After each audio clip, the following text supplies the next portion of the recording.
A world where countless labyrinths stretch across the land, waiting for adventurers to explore and conquer. Legends are passed down among the adventurers of this world. Every few decades, in one of the endless labyrinths, a black hole will appear that leads to another world. Those who dare to enter and survive will be granted endless wealth and superhuman strength. In the Backlot Labyrinth, on the 38th floor, in the boss room, a giant monster lies dead on the floor, next to two men. One of them is the one who delivered the finishing blow, with short black hair, an expressionless face, and seemingly only one eye. This man is the adventurer Lacan, also known as the One-Eyed Wolf.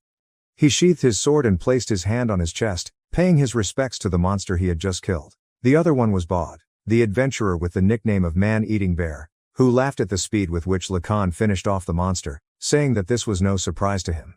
Lacan said that Bod's coordination was perfect and had created an opportunity for him to finish off the monster easily, which made the tall man laugh and promise that he would continue to do such things for Lacan. The black-haired man, Lacan, used his life-sensing skill to check if there were any signs of life left in the monster before them, and confirmed that there were none. Lacan was silent for a moment before informing Bod that there was nothing unusual in the area. However, Bod was no longer focused on the monster. He had completely turned around and was staring at something. Bod did not believe that there was nothing unusual as Lacan had said, and asked the black-haired man what he was looking at. In front of them, the two stood side by side, their eyes fixed on the gloomy and infamous black hole, which they had heard so much about. Lacan said that even with his powers, he could not see anything on the other side of the black hole. Bod asked what he would do, as no one had ever recorded what happened when a person entered these black holes. The black-haired man replied that he would go in first, without hesitation. Bod laughed and followed close behind. However, as they entered, the two quickly realized that there was no ground to stand on, meaning that they were falling into darkness. Their bodies continued to be swallowed by the endless void of the black hole gradually disappearing from the original maze. The two fell into a state of unconsciousness shortly after. A moment later, Lacan woke up, finding himself lying on the grass in a forest. He slowly opened his eyes before sitting up with a soft groan. Wondering how long he had been asleep, as he usually woke up at the slightest noise, Lacan called out to see if his friend Bod was okay. But only silence answered. The black hole they had passed through had also disappeared. And Lacan seemed to be in a forest with vegetation he had never seen before. The world on the other side of the black hole was different. He used his life-sensing skill again, but the results left him confused.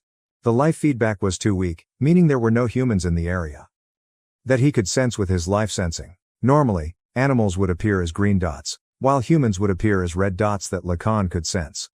However, no red dots appeared, which could mean that Bod had been transported to another place, perhaps even another world.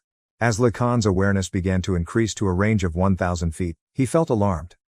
A green dot appeared, and he knew that he needed to ensure his own safety before worrying about Bod's whereabouts.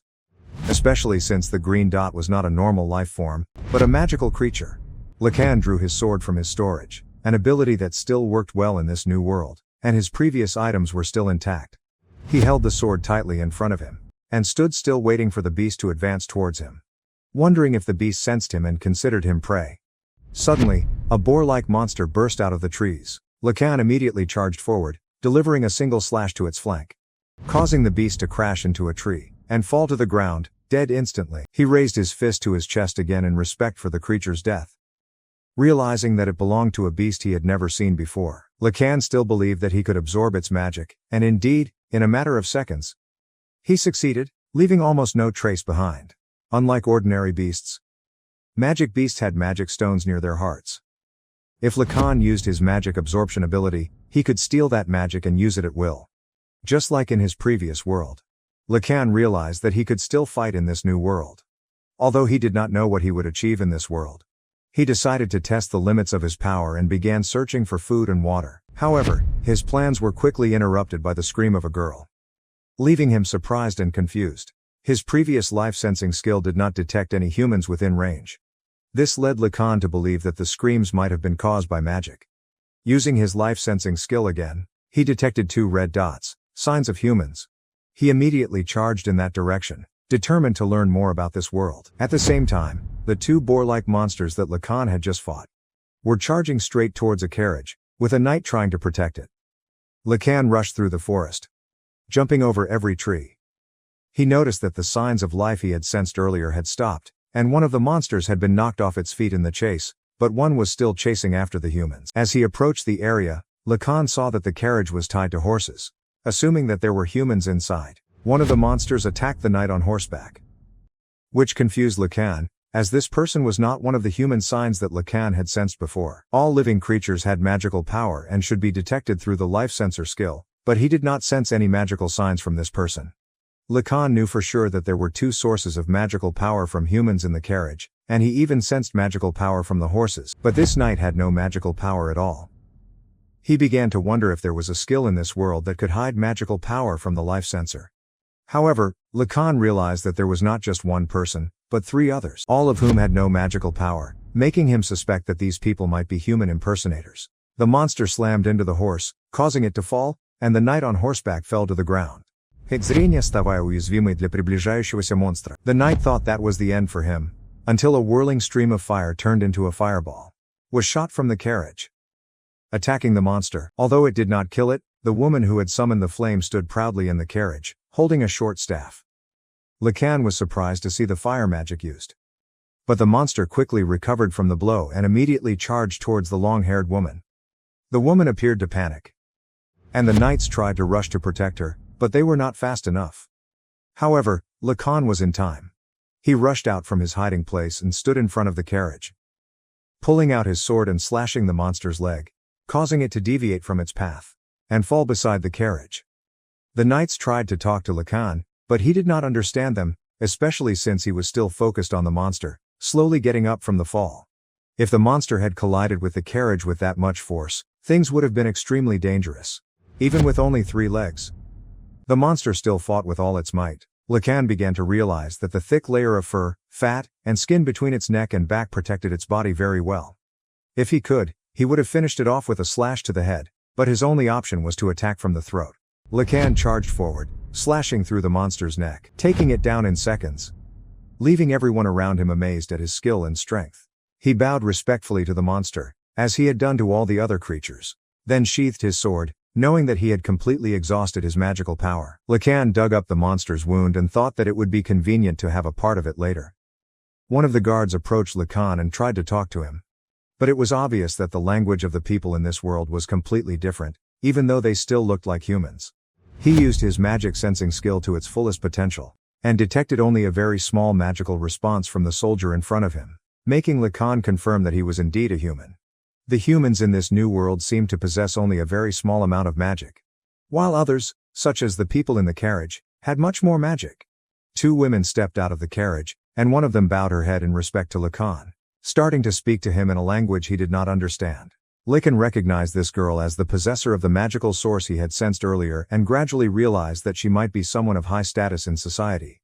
Lacan, the black-haired man, finally spoke in the language he knew and explained that he could not understand the girl, and that she probably would not understand him either. After a moment of silence, he put down his sword and bowed to the little girl, in return for the respect she had shown him. This action surprised the girl greatly, since bowing was a royal court etiquette in Lacan's previous world, but he wondered if it was properly understood in this new world. The 2 women began to talk to each other, apparently discussing Lacan.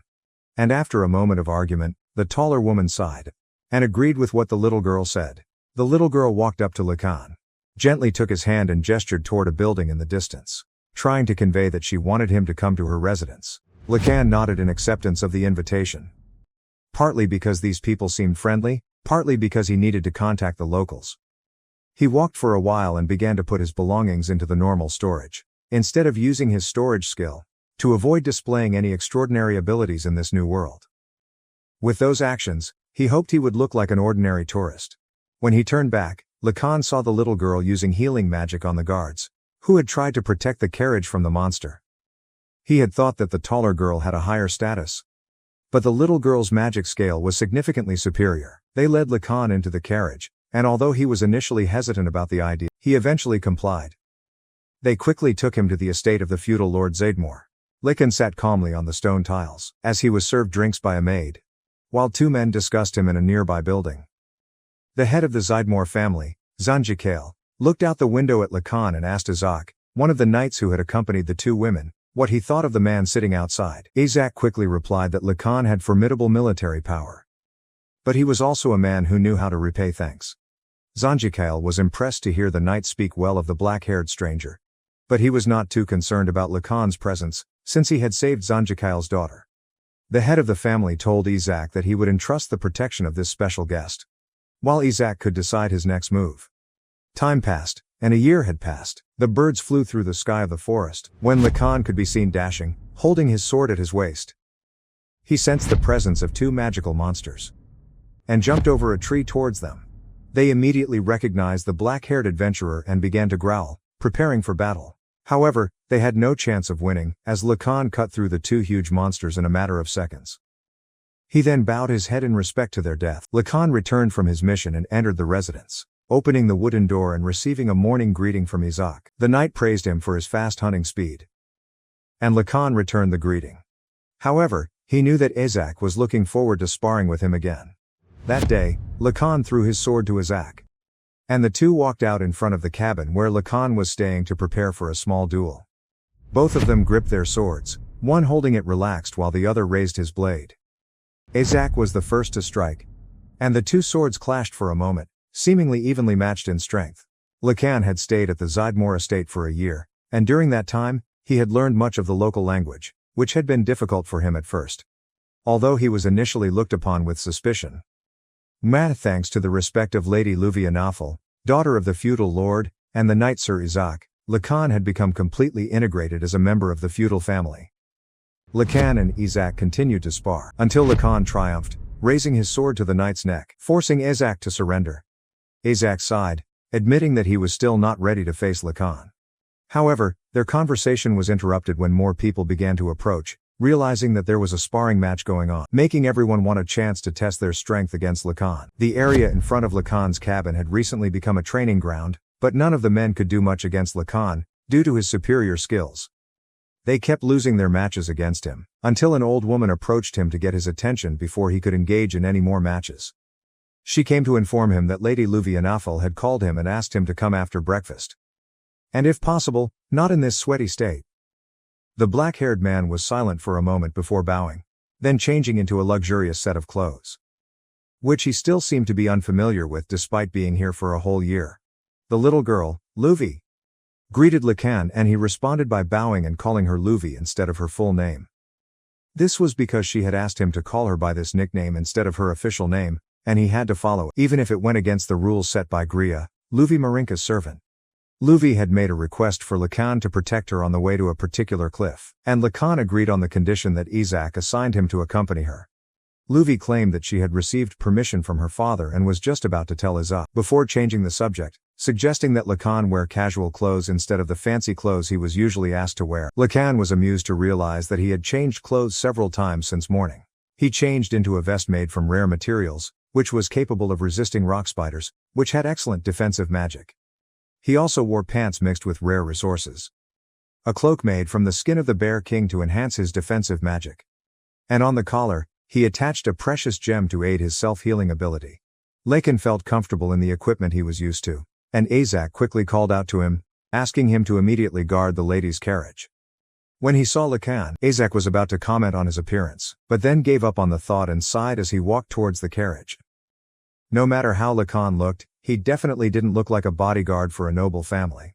When they reached the mountains and forests, Lacan stayed close to the carriage, because his main job was to protect the head and young lady of the family, especially when they went out. This was an easy job for him, since they seemed to only go into the woods or the suburbs instead of into town. However, that made things a bit too easy for Lacan. The Zydmore family was too accepting of a foreigner like him, but he didn't come to this world to live a peaceful life. He came here to discover things he had never seen before, to fight powerful enemies he had never faced before, and to seek wealth and power. It seemed that this world also had labyrinths similar to the ones Lacan was familiar with from his previous world, which piqued his interest in wanting to explore them in the future. However, his thoughts were interrupted by the appearance of a magical beast in the area, causing Lacan to move towards Isekai, signaling that he would deal with the beast before it got any closer. Lacan dashed towards the beast, and saw it climbing down from one of the nearby trees. It was a spider monkey, and it immediately charged at him. Lacan dodged the attack, but the monster decided to prepare for a breath attack. However, Lacan reacted faster when he heard the threatening sound, and rushed towards it, slashing at its throat before it could launch an attack. The spider monkey was momentarily stunned, before Lacan delivered the finishing blow, beheaded it before it could react. And its corpse fell to the ground lifelessly. Lacan quickly dug out the magic stone from the monster's corpse, as he was used to the fact that this world also valued magic stones. In addition to being used in grand rituals and magic, magic stones were also raw materials for making magic potions and magic tools. Lacan turned back and threw the stone to Isaac, who smiled and nodded. And they continued their journey to their destination. Finally, they arrived at their destination, and Luvi was told to get out of the carriage. She happily obeyed, got out, and ran happily, which made Isaac worried for a moment. However, there was nothing to worry about, as it seemed that all she wanted was to stand at the edge of the cliff and admire the beautiful scenery that stretched out before her. The young lady was in a better mood than usual today, but Lacan for a brief moment almost saw a flash of sadness across Luvi's face. Marinka was fixing Luvi's hair, before finishing her look by putting a necklace on her, and the tall woman complimented her beauty. The night had arrived and it was time for the celebration, and Luvi's father drew everyone's attention, announcing that today was the day Luvi officially turned 14 and became an adult. Everyone cheered for this special day, raised their glasses in celebration and continued the party. The knight was present at the banquet tables spread throughout the large room of the mansion, and Lacan stood next to one of them, staring at the large roast chicken. A butler noticed this and asked Lacan if he wanted to share the chicken, which he confirmed. The butler quickly complied with the request and handed Lacan a new plate of food. Lacan thanked him and began to eat, savoring the delicious taste of the dish, which was covered with spices to create a perfect balance. While enjoying the food, Lacan fell into a trance and recalled that he had originally thought that Luvi was just a mere child. However, he realized that in this world, 14-year-olds were considered adults, which meant that marriage was allowed. Isaac approached Lacan and started a conversation that seemed normal at first, even asking if he wanted to try some wine. However, Isaac suddenly fell silent for a moment, then asked to speak to Lacan privately. They went to a secluded corner to have a more private conversation. Isaac explained to Lacan that he should stay away from the library for a while, which confused Lacan. Isaac then explained that there would be messengers from other families visiting to congratulate Luvi on her 14th birthday. What everyone knew was that none of the noble families were as understanding as Luvi's family. They might cause unnecessary trouble if they found out that there was someone with an unclear identity beside the young lady. A daughter of a noble family had to shoulder the responsibility of connecting the bloodlines between families, and everyone would try to present themselves as a worthy candidate to Luvi, even if it was just a little. Isaac apologized for making this request, and the conversation ended there. The next day, Lacan began to hunt more frequently, as he had less time pressure as he did not have to protect the members of the mansion as much as before. He had been hunting for valuable prey near the mansion and decided to go deeper into the mountains to find a powerful magical beast. His wish quickly came true when he sensed a huge green dot on his magic sensor, which surprised him because of the strong reaction. It was only the third day since Lacan started hunting, so he believed that he was lucky to encounter the monster so early. Lacan quickly drew his sword and hid behind a slope to wait for the beast to come closer. After a few minutes, the green dot grew larger, and then a giant creature appeared. It looked like a cross between a turtle and a hedgehog. The monster was eating one of the pig monsters Lacan had faced before. This was the first time Lacan had seen this type of magical beast. It was about 10 feet tall and 20 feet wide, with a rather massive body. The monster had 3 eyes and 6 short legs. Lacan thought carefully about his next move, and realized that he didn't know the monster's weaknesses or how to attack it, which could cause trouble. He wondered if he should confront the beast before it noticed his presence, but if Lacan did so and his slash was ineffective, he would probably be killed instantly. He knew that such an action would be fruitless and too reckless, so he decided that it was best to retreat. However, as Lacan turned to retreat, he accidentally stepped on a branch, making a small noise. The monster immediately raised its head, and the spikes on its back began to stand up, signaling that it was about to attack. Lacan flew into the air with a wind magic, dodging each of the incoming spikes. However, his wind magic was not for flying, and he realized that he would not be able to maintain the distance much longer, even if he used all of his magic. Suddenly, the stream of spikes stopped for a moment, making Lacan confused, until he realized that the monster was preparing a breath attack. He managed to dodge this attack, but only just enough, and the dodge caused him to fall to the ground. The air became cold due to the attack, and Lacan knew that if he got hit by this attack with his current equipment, he would be in big trouble. So he decided to run into the woods, knowing that this monster moved slowly. Lacan ran into the woods hoping to lose the monster, and ran 100 feet, hiding behind a tree to catch his breath. However, the monster rolled into a ball and crashed through the trees, gradually catching up to him. Lacan knew that he needed a plan to escape it, until he noticed a cliff in the distance. He decided to fly up beside the cliff, while the monster continued to chase after him. When Lacan reached the top, he hid behind a tree, waiting. The monster looked around, confused that he couldn't find him, before slowly leaving. Lacan was amazed by the power of this monster.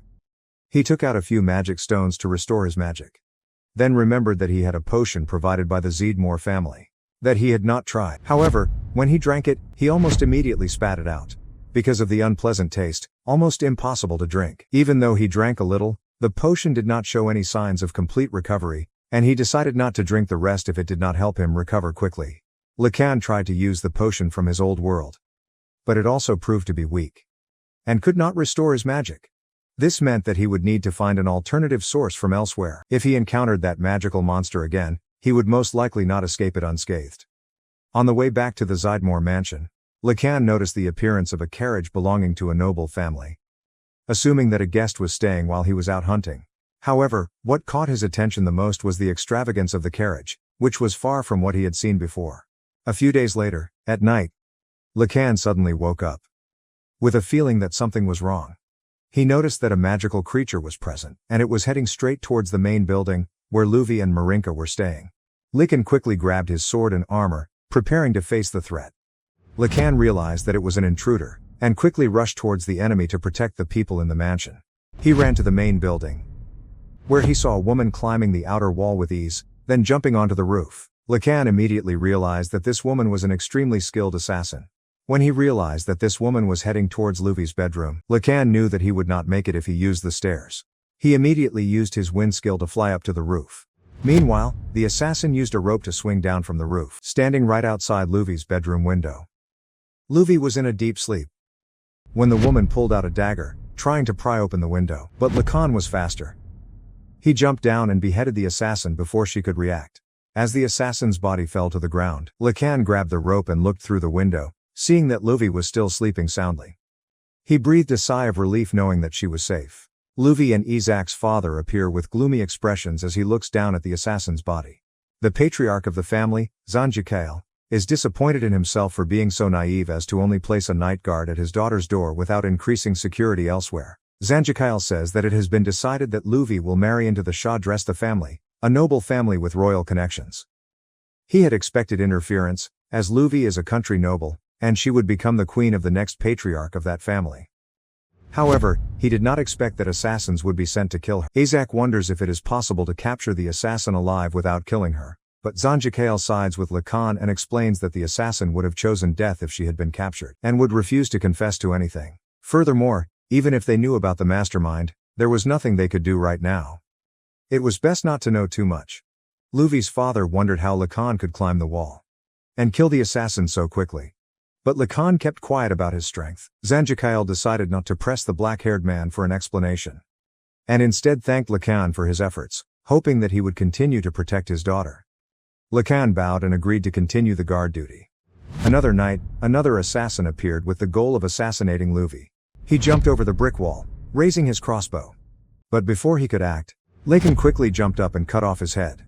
This was the fourth assassin to try to kill Luvi, which made Lacan feel tired just thinking about the enemy's persistence. Until Luvi's wedding was safely over, he knew that he would not be able to leave this mission. The next day, he has a conversation with the young girl about his hometown and things related to him. Luvi calls him Laun, a rare title given to people who are said to come from another world. According to legend, these people possess extraordinary powers. But to many, it is just a myth. However, Luvi believes that Lacan is indeed one of those people.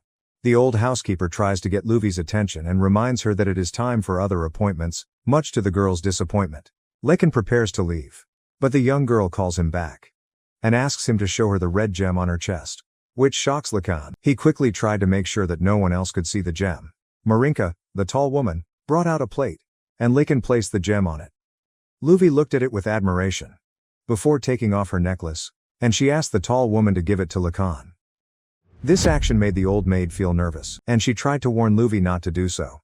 But the young woman was adamant, and Lacan began to feel nervous about exchanging the red gem, which he knew was very important to him. However, he could not refuse, as it would embarrass Luvi. Although she did not know that the gem was a testament to the life Lacan had lived. As he placed his hand on his chest, Lacan's body seemed to automatically bow down and accept the exchange, surprising him, while Luffy smiled warmly.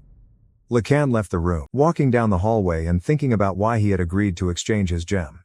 He decided to ignore those thoughts and feelings, because soon, he would leave the mansion, trying to retreat before the wedding preparations were complete.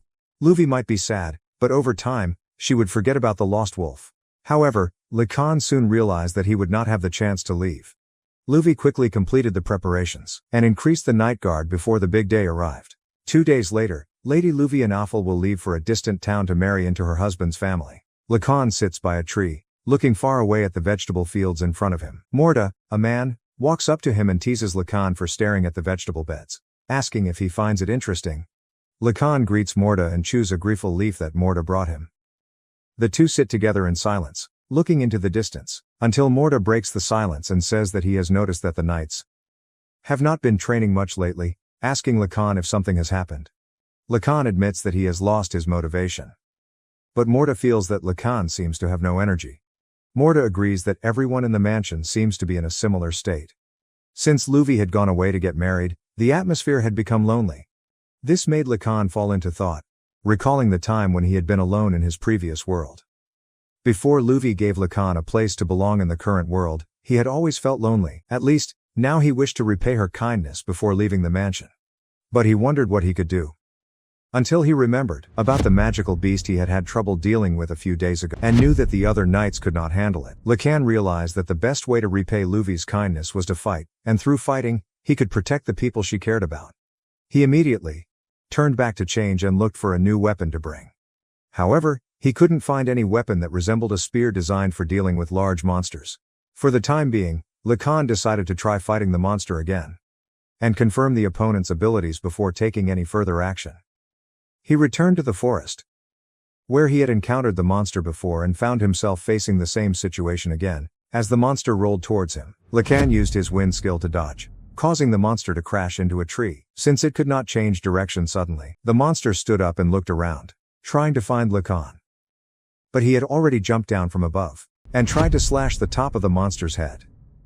However, Lacan's attack did not even scratch the monster, which clearly showed its incredible toughness and flexibility. The monster turned around and prepared to attack with its breath, before suddenly shooting out sharp needles, hit Lacan and destroyed his weapon. Realizing the dire situation, Lacan decided that he needed to keep his distance from the monster. He continuously used his wind skill to quickly retreat, while the monster roared angrily.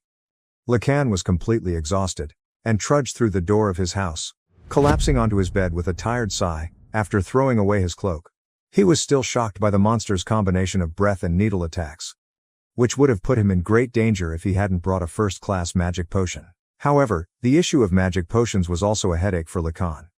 Lacan owned many intermediate magic potions, but he still didn't understand the herbs and raw materials, as well as how to use them properly. In any case, Lacan realized that he needed to find a doctor or an alchemist to learn how to produce higher quality potions, to ensure that he could create better potions for future battles. Although the battle that day did not result in a complete victory, Lacan had gathered valuable information about the monster's strength and how to deal with it in the future. The biggest problem was how to attack this monster. The neck, near the front of the spikes, was exposed but extremely hard and durable.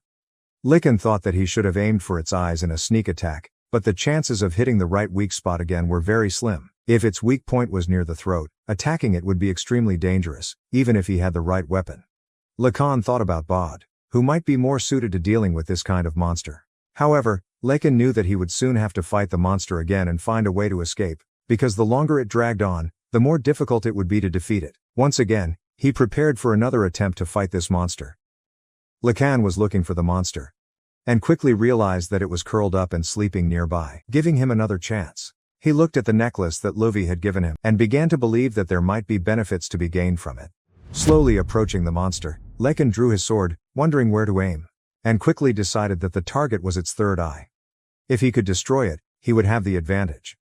Lacan jumped out of his hiding place and aimed at the eye. But the monster immediately woke up, and dodged out of his way. However, this time, he actually succeeded in piercing the monster's skin. This confused Lacan, because this was the same spot he had attacked before, so what was different this time? As he slashed down beside the monster's head, it roared and lunged at him, trying to bite him. Lacan quickly jumped back before the monster could make an attack. Lacan realized what might have changed, and looked at the gem Luffy had given him, thinking that it might have amplified his attack power. He tried to deny the idea, but whatever the real cause was, he knew for sure that he could now cut through the monster's flesh and defeat it. The monster turned, as if it was about to run away. But then it shot out sharp spikes, which showed that it had exhausted its front spikes. Lacan decided to trick the monster into turning around to face him, even though it could use its breath attack. Thanks to the king bear's leather cloak, he was able to withstand the attack. The monster rolled up and charged at Lacan again. In the previous forest, it would have been difficult to dodge its rolling attack. But this time, they were on rocky ground. Lacan jumped out of its way, causing the monster to lose its balance and roll onto the rough ground. This was the opportunity Lacan had been waiting for.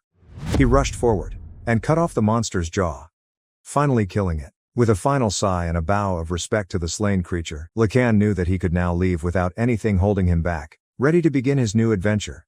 Lacan was traveling through the lands and stopped near a bridge. He sat by the fire and ate fried fish, until a few men approached.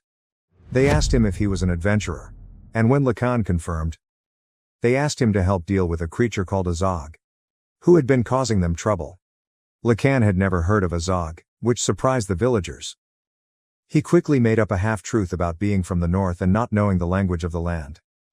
A Zog is a type of ghost, different from a magical monster because it is not a living creature. It is considered a spirit that spawns itself in the forest or labyrinth. A Zog's appearance is similar to that of a human, but it has no eyes and grows horns. Lacan learned that the village had a missing child, and the child's family went looking for him. The child's mother was attacked, while the father, who had escaped, told him that the attacker was a Zog. The reward for this was only a piece of silver. But Lacan thought it was worth it, since all he needed now was information about the world and practical experience. He accepted the villagers' request, as long as they provided him with food and a place to stay for the night. The villagers agreed to the terms and arranged for Lacan to stay in an old stable. Very different from the Zydmore mansion, but at least it could provide shelter from the rain and dew.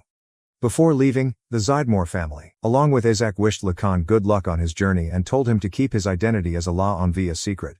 They also gave him a parting gift, a large sum of money to prepare for his journey. When the new day came, one of the villagers led Lacan into the forest, to the place where the attack had taken place, and surprisingly, it was not far from the village. The man in the hat was ready to leave, but Lacan stopped him, saying that he sensed the spirit could be within 300 feet. And that it would be dangerous for the man to leave alone. After a few minutes of walking, the two arrived at the place and discovered a creature sitting under a tree. Lacan approached the creature, and it turned around, standing upright, revealing its terrifying form. Then, suddenly charging at the black-haired adventurer, destroying the trees in its path. Lacan knew that the creature was strong, but its intelligence was low and it moved slowly, which meant that it would not be a difficult target. In one swift move, the monster's head was cut off, and the battle was over. Upon returning to the village, Lacan apologized for not being able to bring back a magic stone for the village, but the villagers were even more surprised to learn that Lacan had defeated a Zog. A piece of silver was given to Lacan as a reward. He then asked them if there were any good doctors around, and one of the old men said that there was one in Valker town. Lacan quickly left the inn and continued his journey to the next town, stopping at a tavern to make connections while eating. While he was enjoying a kebab, an old man entered the crowded tavern and struck up a conversation with him, asking if he could take on an escort job. The mission was to guard a carriage for 4 days to Valker with a reward of 10 silver pieces. The mention of Valker caught Lacan's attention, and he decided to take the job. After quickly paying for his meal, he walked out and followed the old man. His name was Ifen, and the shopkeeper was Cheney, who mentioned that there was another person who would also be escorting the carriage. Suddenly, a girl emerged from inside the carriage and introduced herself as Ida, a gold-ranked adventurer. However, what caught Lacan's attention was that this girl looked about the same age as Luffy, and did not seem like a real adventurer at all. Lacan asks Ida about adventurer ranks and organizations, and Ifen begins to explain that each adventurer will be ranked based on their abilities, which makes it easier for them to get the right job. Registration is something Lacan can do at Valker. They begin to prepare to depart, and Cheney tells Ida to get off the carriage and walk, which confuses her since she thinks she can see better from the carriage. However, Lacan understands that she is just making the carriage heavier. He thinks that Ida is just a useless rookie, even though she has a large amount of magical power. Not only is there something special about this girl, but it seems that the client that Afin and Cheney are escorting also has something mysterious. Lacan announces to everyone that he will decide the position in the group and takes on the role of leading the carriage, but Eda wants to go first. Lacan did not object to Eda's wishes, but he reminded her that when attacked, the leader would be the first target. This made Eda a little embarrassed in the midst of her joy, but she tried to keep her composure and said that she was doing him a favor if they switched places and let him take the credit. Everyone then began their journey. And soon, the sun set and it quickly became night, but the people on the wagon had prepared a magical tool that glowed brighter than candles or torches. Cheney told Afin that it was time to set up camp. And everyone dispersed to gather firewood and other materials.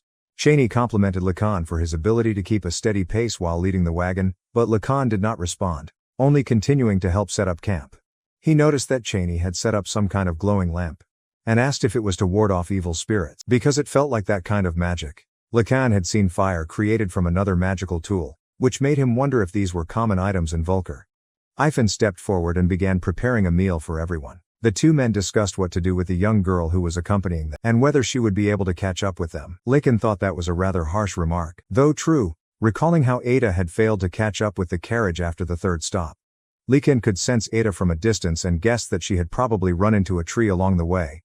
However, his thoughts were interrupted when Ifan asked if he could go pick Ada up before the meal was finished. Lacan was a little hesitant because he would have to leave the client he was escorting, but they assured him that there would be no problem. Cheney asked if he needed a torch during the trip, but the black-haired adventurer assured him that the light from the stars was enough to see his way. As Lacan left the camp, he felt that something was wrong. He decided to use some magic stones to activate his wind skill, quickly find Ida and return to the camp as soon as possible. Meanwhile, the men sitting around the meal were still cooking, until the horses started to show signs of unrest. Ifan was startled and decided to check on them, but he was shocked to see eyes glowing in the dark, making him panic for a moment. But he was confused again when he saw Lacan return very quickly with Ada. The girl smelled the food and immediately woke up, apologized to everyone and explained that she had apparently run into a tree and passed out. After dinner, everyone went to bed, but Lacan still couldn't sleep, even though it was almost dawn. The anti-evil protection was indeed effective in keeping strange things away from the campsite. But Lacan knew that something was wrong.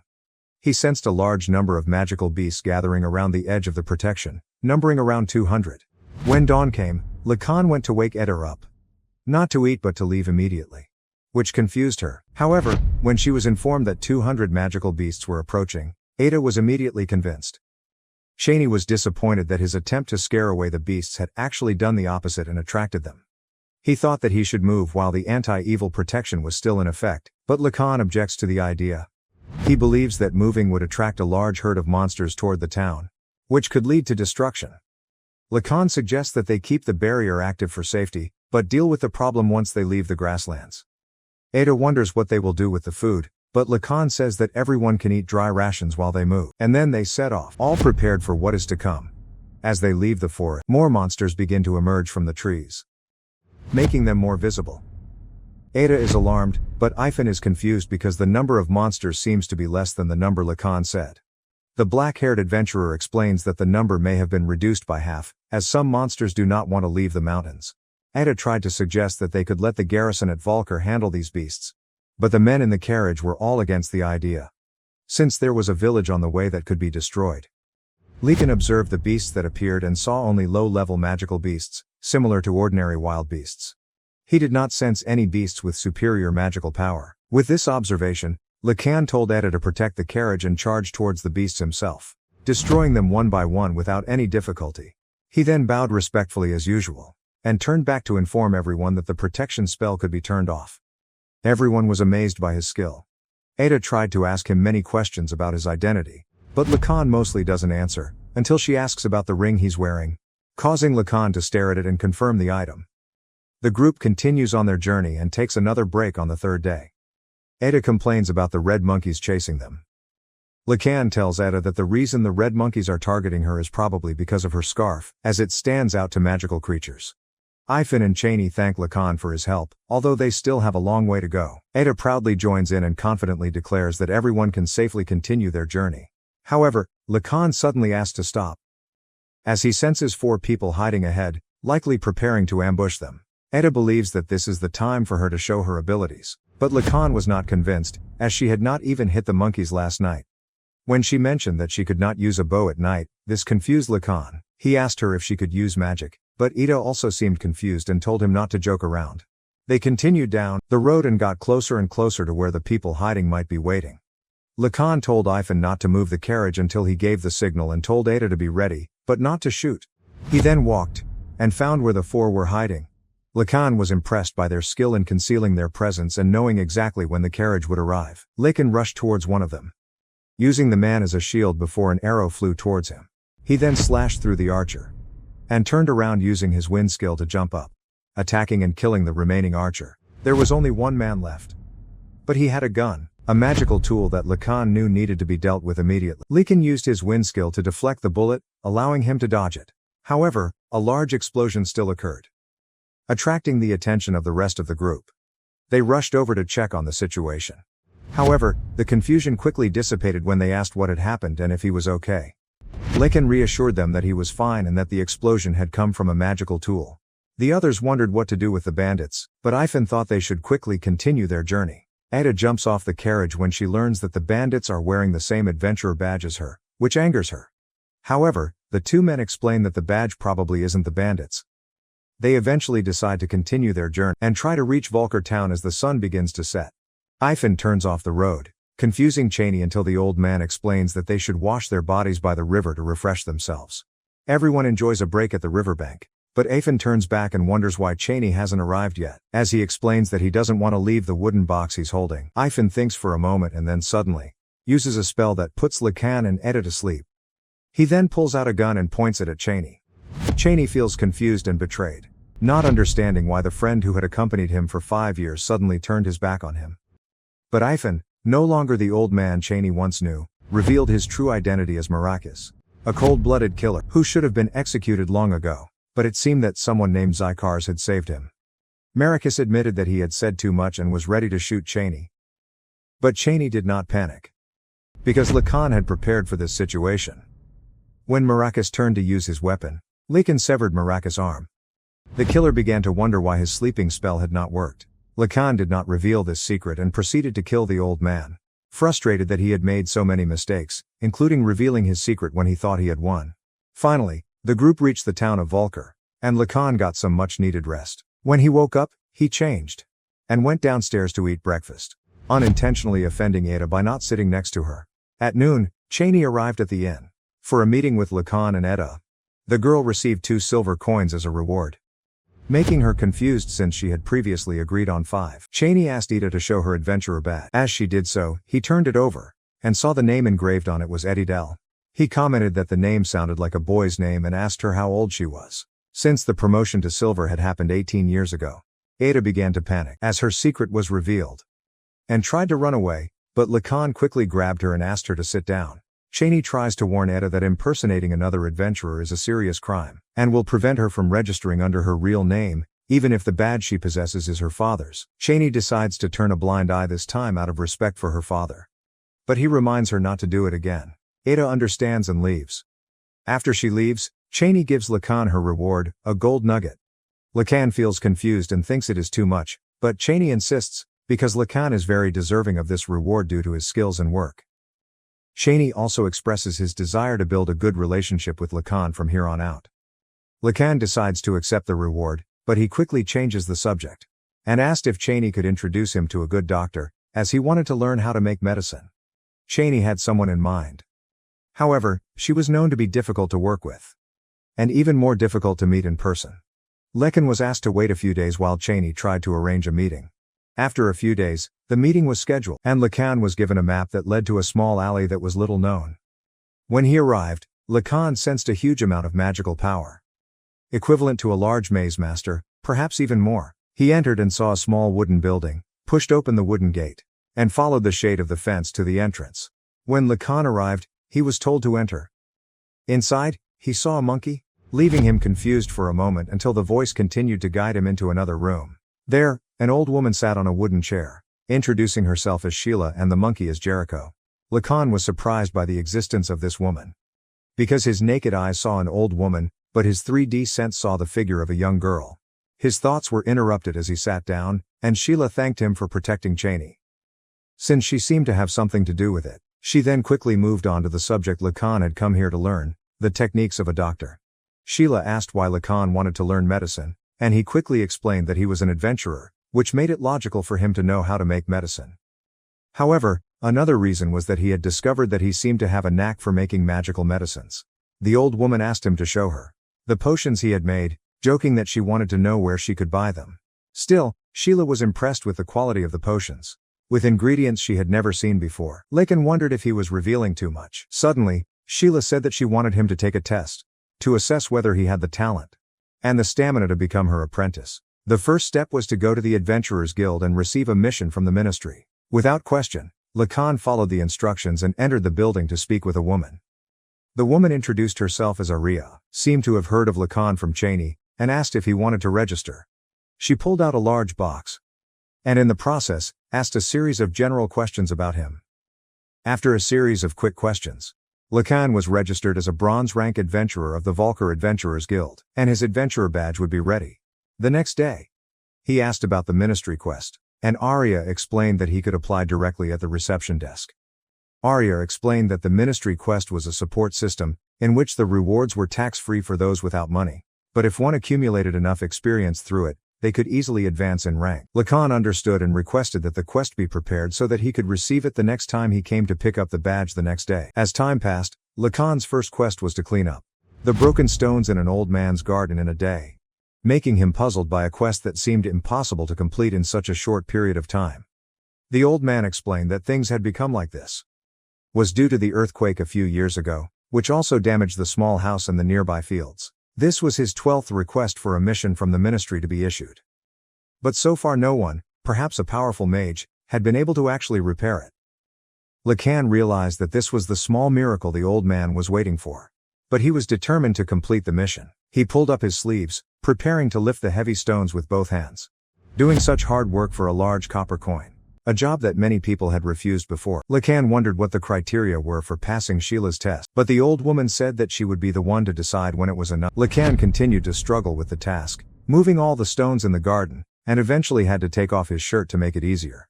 The old man stood by with a look of amazement as he watched Lacan clear the rocks. When he finished, Lacan told the old man that the house and fields could now be rebuilt with the rocks cleared. He stretched out his calloused hands, ready to receive the copper coin as a reward for completing the task. Lacan returned to the Adventurers Guild, and Arya commented that it had taken him 4 days instead of 1 to complete the task, but she ignored it and gave him the next task. However, he hesitated with this task because it was not a labor job, but rather a role-playing game. Lacan asked to postpone it to the next day, and immediately left for the forest to clear his mind, hunting down any magical monsters he encountered. The black-haired adventurer was exhausted by everything, and longed to return to the labyrinths, since that was what his life had revolved around. This made him sit back and contemplate what from his past could help him in his next mission. The next day, at the church orphanage, all the children looked up at Lacan with horrified faces, even starting to cry when he introduced himself with a seemingly evil smile. Lacan did not expect this reaction, but he had a plan. Soon, the mission seemed to be complete, and Arya was delighted to hear that the orphanage asked Lacan to come back another time. The woman was surprised that everything went so well, especially since Lacan had not been enthusiastic about the idea before. He explained that he had gotten a hint from the mazes he had been through. The boys seemed to act like monkey-like magical beasts, and the girls like crab-like magical beasts. This helped Lacan understand how to approach and entertain the children. Lacan asked Arya about the next request, but she said that Sheila had texted him that he had passed the test. This surprised him because of the abrupt end, since he thought the test would last for a few more days. However, he was still happy to hear that and prepared to leave the building. At that moment, Arya called him back, and said that there was one last request from a man named Doni in Lumoy village, who was famous for being a magical beast trainer. Lacan didn't ask much and accepted the quest, then started his journey to Lumoy village. When he arrived, he met the owner and asked if this person was Doni, the one who sent the request. The stranger confirmed his identity, and Lacan introduced himself as the person who received the quest. His task was to take a magical beast for a walk. And immediately a monkey-like beast named Paladao jumped down from the tree above. Doni told the beast to welcome the guests, and whispered orders using magic to control Polito's actions. Doni then explained to Lacan that all he had to do was take the monkey for a walk through the forest on the other side until evening. This made Lacan feel skeptical about the task being too easy, especially since the reward was a large silver coin. But Donnie insisted that the difficulty of the task lay in the fact that Lacan would have to carry a large amount of food for the monkey during the trip. Lacan took Polito into the forest and sat down to watch the monkey do whatever it wanted. However, he began to feel confused when he saw Polito just looking around aimlessly without moving. This made Lacan approach with a threatening look, and the monkey became docile immediately. That was when Lacan gradually understood the problem and returned as the sun began to set. However, Donnie did not seem satisfied and said that he would not give the silver coin to Lacan until he completed the same task the next day. Lacan asked directly if the real reason was because he had not let Polito escape. Donnie was surprised that Lacan had realized this and was still able to bring the monkey back despite his efforts. The truth was that Donnie was trying to let Polito escape because, previously, many people in Volker had pitted the gibbon monkeys against the timber wolves from Labar village, but the wolves had consistently won. This made Donnie worried about Polito's safety, especially since the Lord is trying to restore that tradition. Lacan thinks that Donnie made a mistake for whatever reason, and explains that a magical beast would probably not be happy if he was forbidden from fighting. He reminds Danny of his connection with Polito. When Danny turns to the monkey and asks if it is willing to fight for Danny, the monkey immediately becomes excited and ready for battle. Lacan advises Donnie to send another request to the association regarding combat training for magical beasts, since Lacan wants to train Polito himself. At least, that is what he tells Sheila. Lacan has been training the monkey for 10 days. Although he did not have the chance to witness the final match, he was completely confident that Polito would win. And indeed, Polito did win. Although Donnie won, he still tried to argue that the timber wolf was still more suitable for defense, to protect the gibbon monkeys and continue to help the weak. The opponents were not very satisfied, and insisted on a rematch after 10 years, but it seemed that Donnie was now overwhelmed with training requests. The conversation then turned to the matter of apprenticeship, which Lacan was looking forward to, as he asked again to confirm despite having heard about it at the association. Sheila quickly confirmed that it was true. Sheila told Lacan that they would go out and collect herbs around Volker. One of the reasons she decided to settle there. They reached Verbudfall, where Maraka's true identity was revealed. But this time it was a young girl who appeared instead of an old woman. Because he already knew that this woman was Sheila. He explained his ability to see her in two forms at once. Sheila explained that it was more convenient for her to appear like this outside of town, and the two quickly set off to continue their work. The woman moved much faster than Lacan, making him confused when she told him to follow. Lacan chased as fast as he could, and the two eventually reached an area in the forest where the trees grew thickly. Sheila asks why he is having trouble moving the rocks in the garden, and why he did not come to buy the stamina potion.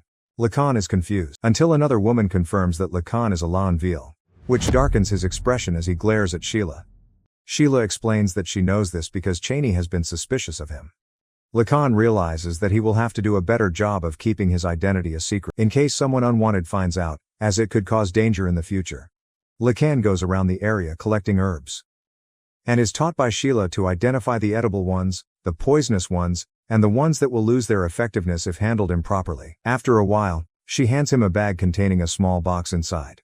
This box is a nearly infinite space, which allows for many items to be stored without feeling weight. Lacan explains that he has a similar ability, and asks if this kind of power can be attached to humans. He then pulls a sword from his stomach, which shocks Sheila. He is not sure what the limit of his storage space is, but it can clearly hold more than Sheila has ever seen in her world. She warns Lacan that he must be careful not to let others take advantage of this ability. They continue to collect more herbs, and as night falls, the night appears, signaling that it is time for dinner. Sheila uses a small spell to create light in the air, without chanting a spell, which impresses Lacan, as he has never done it before. The woman told him that he had enough magical power to do such things, if he just practiced enough to achieve it. She asked Lacan how he had acquired magic in his old world, and he explained that it was a rare ability he had gained by defeating magical monsters, especially those in large labyrinths. In the current world, it seemed that a person had to have magical potential from birth in order to begin training and using it. The amount of magical power a person had depended on their individual abilities and talents. All this information made Lacan realize that it was possible to learn magic through practice, rather than simply relying on energy replenishment from the magic stones. Sheila was willing to teach him, and the first lesson was learning how to use the lantern spell. Lacan focused his energy into his hands, and a flash of light appeared before quickly disappearing. But that was enough to excite him, because the magic was actually happening. Sheila was also impressed that Lacan could do it on the first try, and she told him to practice this magic at different sizes and distances. Sheila's words seemed to be carried by the wind, as Lacan focused completely with childlike excitement, continually practicing and improving the magic rapidly by the second. As dawn broke, Lacan had successfully collected 100 bags of each of the 22 herbs for Sheila, all thanks to his learning of the lantern spell. However, the fact that he had used his physical perception ability instead of magic, he decided to keep this ability a secret for now. Sheila told him to put the bags of herbs in the storage space, and then they continued to the next destination. However, this location was further than Lacan had expected, as they had been running since early morning. Gradually, he began to understand why Sheila had chosen the form of a young girl, as it would certainly be surprising to see an old woman running so fast in front of everyone's eyes. Lacan decided that it was time to try the stamina recovery potion again. And this time he found it to be quite effective, making his legs stronger and allowing him to continue running for a while longer. Currently, his priority was to learn the skills of magic and potion making before starting the next part of the journey. They eventually reach a mine filled with precious gems, which will become multi-purpose catalysts. Lacan collects a large amount thanks to his storage space. As they prepare to leave, Lacan uses his lantern ability, impressing Sheila with his grasping speed. However, the moment is interrupted by a man holding a pickaxe approaching. The man claims that the cave has been his since 5 years ago. Despite Sheila having used it for over 100 years, Sheila decides that this will be another lesson for Lacan and uses a spell called petrification, making the man prepare to attack Lacan. Stand still. She then casts another spell, draining the water, causing the stranger to convulse and turn to dust before Lacan's eyes. Sheila says it's best to witness the magic live. Lacan is still trying to absorb the full truth of this woman's identity, wondering if he made a mistake learning from her. He tries to sleep after that event, but is awakened by Sheila's monkey, causing him to scream in surprise. The old woman enters the room and tells Lacan to get ready for the day. He gets up and goes into another room, using a pulse bell to pull the bundles of herbs closer to him, hanging them from the ceiling, practicing the magic until he gets the hang of it. Lacan patiently practices new spells, before he can learn more difficult ones. After a long day of hard work, everything is finally cleaned up from the ingredients the two brought back from the forest. However, Lacan begins to feel sleepy from exhaustion. Sheila wakes him up, saying that they are going to town to sell the barrels of rosemary, which is used to ward off magical beasts, to a man from another shop. The man gives Sheila a bag of gold coins, the amount of which surprises Lacan since it is just weeds. After that, the two leave and continue to visit other places in town. Lacan asks if the herbal medicine worked on Jericho. Sheila explains that she used magic to protect the monkey, preventing the medicine from affecting him. They finish the day's work, and Sheila remembers that Lacan wanted to explore a labyrinth. She suggests that he take 10 days off so that he can visit the labyrinth. The nearest labyrinth, Golber, is 2 days away. But with Lacan's power, the travel time will be even less than that. Before setting off, he decides to learn more about the labyrinth. However, his thoughts are interrupted when a man approaches and says that he has a message from his master, Cheney, inviting Lacan to dinner. The two meet and Lacan thanks Cheney for helping him become Sheila's apprentice. Cheney also wants to thank Lacan for his contributions. After a while of eating, Cheney immediately gets straight to the point of the meeting. He says that the gun Maracas used was made by a close friend of Sheila's. Cheney wonders how the weapon ended up in the hands of an assassin, and suggests that Lacan show it to Sheila to learn more. Lacan begins to realize that he is slowly letting his guard down around this man and has an internal struggle about whether or not that is okay. He decided to change the subject, and asked about the Golber labyrinth. Cheney provided information on where to buy the map, and some vague information about the labyrinth.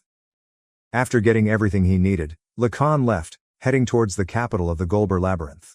The next day, Lacan noticed a group of knights pushing through the crowd in town without paying any attention to anyone. They caught his attention, as these were the people Cheney had warned him about earlier.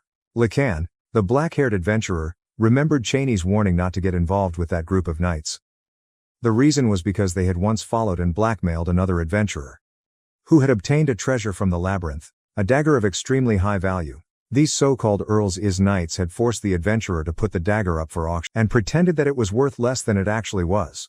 The people who participated in the auction were all related to the Count. Lacan decided to stay away from the main street of the town, circling around the back until he was suddenly called back by a guard. This guard had a completely different demeanor from the Count's knights, making Lacan understand that there were many veteran adventurers in this capital. As he approached the labyrinth, he saw the huge entrance, with many adventurers gathered, all of them looking happy and energetic. Lakin tried to quickly enter the labyrinth, but was stopped by a guard and told to line up at the end. This was something he was not used to, but he waited patiently. When he finally got inside, he took a deep breath, smiled, and opened the map. However, he was surprised to see that the others seemed to disappear, and reappeared on the same floor he was standing on.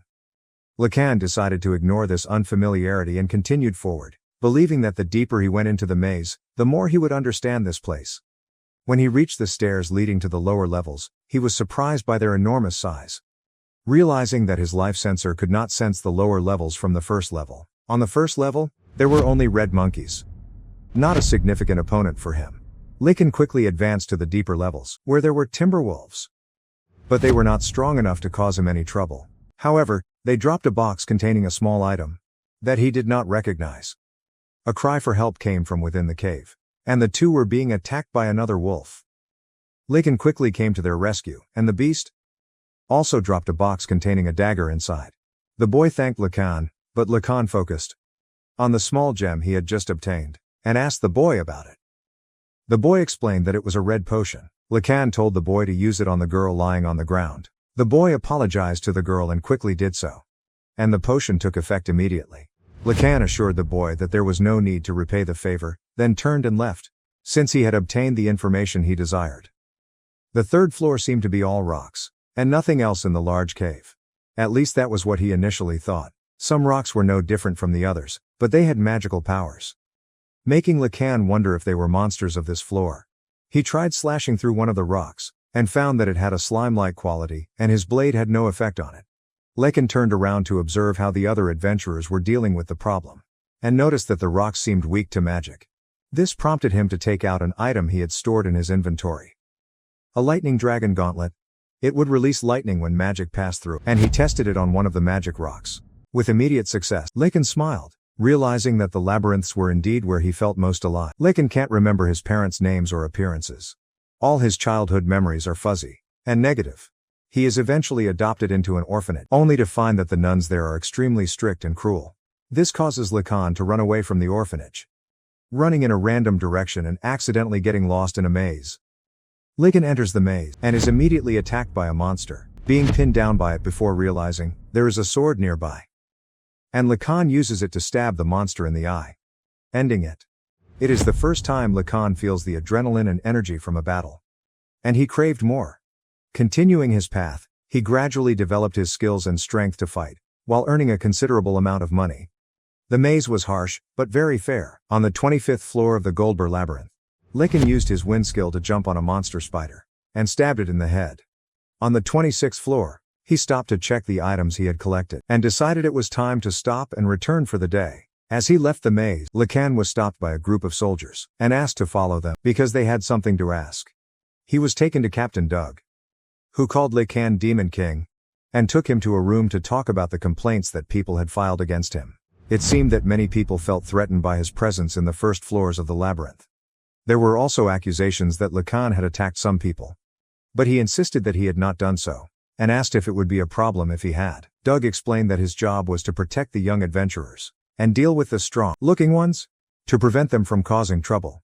Lacan began to understand the anxiety he might have caused and why he was considered a demon king in the eyes of others. The older man was impressed by how easily Lacan understood the problem, and was willing to change his ways. When Lacan heard that he had apparently injured another group, he immediately took out 2 red potions to give to Doug, asking him to bring them to the injured group. Doug was surprised to see the valuable items being given out so easily, and realized that Lacan was a good person. He also praised Lacan's ability to reach the 26th floor of the labyrinth. Lacan then asked about the way to buy and sell goods in the building they were standing in. He decided to take out the items he had obtained in the labyrinth from his bag, dumping them on the table. Doug was stunned to see the large amount of items, and the soldiers quickly rushed in when they heard the noise. All of them were shocked at what Lacan had obtained. In just 5 days, the soldiers did not have enough money at that time to pay for all the items, so Lacan said that he would stay in town overnight and come back tomorrow to get the money. Then he quickly changed the subject, asked Doug to recommend an inn that provided good meals. After completing the mission and returning to Volk, Ada ran up to Lacan, but he continued to ignore her, until he suddenly said that she was just a stranger, pulling him down. However, Ada's spirit was not broken. She still tried to convince Lacan to become her adventure partner. Lacan suddenly told Eda that she was a magic user and should learn how to use it so that she could deal with everything on her own. He walked away, leaving the girl stunned by those words. On the way back to Sheila's house, Lacan recounted everything that had happened in the labyrinth and expressed his satisfaction at having gone, even thinking about returning there during his next vacation. However, their conversation is interrupted when Eda knocks on the door. She seems to have followed Lacan here. Sheila reminds the two to keep quiet and invites the girl in for tea, despite Eda's rudeness in coming here without permission. Lacan tells Eda that he cannot teach her magic, which confuses her. He explains that she has magical potential, but teaching is not an easy task. Sheila unexpectedly suggests that perhaps teaching Eda will help Lacan, allowing him to improve his skills, and will be rewarded if successful. She promises to teach Lacan the fire arrow spell if he succeeds in guiding Eda. With a tired sigh, Lacan agrees, and Sheila asks Eda to keep the whole thing a secret, which the girl happily agrees to do.